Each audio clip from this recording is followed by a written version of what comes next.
Ani is a third-person action video game that was released in 2001. It was developed by Bungie West and published by Take-Two Interactive. It was released for the PC originally, and a PS2 port would later be released by Rockstar Canada. This was a cyberpunk game that took big inspiration from the likes of Akira and Ghost in the Shell. The developer Bungie West was created by Alexander Seropian and Jason Jones. It was based in San Jose, California. The studio's only game was Ani. Bungie West was bought by Microsoft in 2000 and moved to Washington, where they still operate today. They would eventually go on to create the Halo series and the Destiny series. The original developer Bungie West closed its doors in 2001. Ani is described by Rockstar as a dark future, an uncertain past, no one left to trust. An intense action anime thriller comes to life in Ani.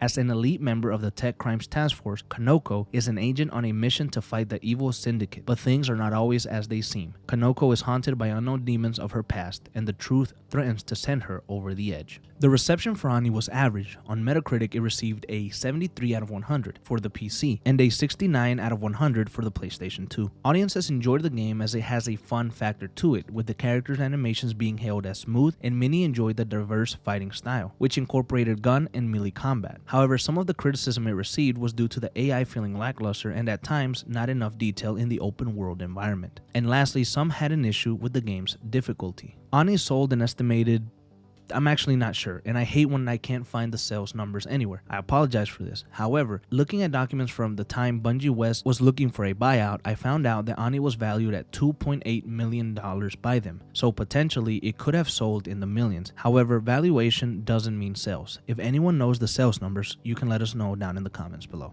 Ani's gameplay consisted of melee combat mixed with gunplay. The player had a variety of punches and kicks that he could use at his disposal. Progressing in levels would unlock different combat moves and combos. You also had a variety of guns to choose from, and the enemies would vary in strength as well, which kept the game diverse and fresh with each encounter. The combat was mixed martial arts based.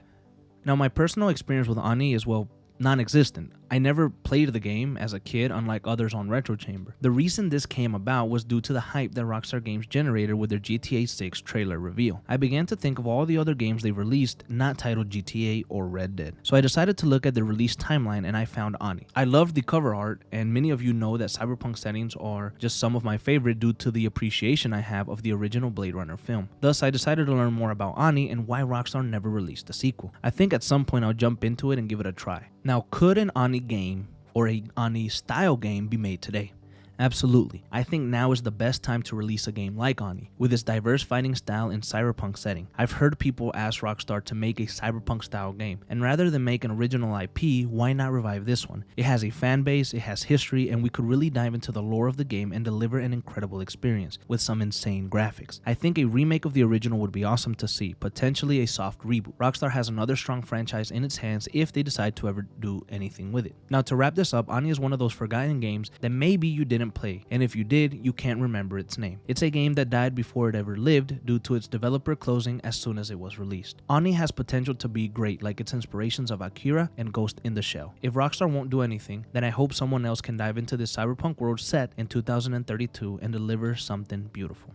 Thank you for tuning in to another episode of Retro Chamber, where we look at some of the best classic games made, and we get to learn a little bit more of the history and the things that they achieved. Here we learn together, and I thank you for your time. If you have any suggestions on which games you would like to see featured in our next episode, please let me know in the comments below. I'll see you in the next video.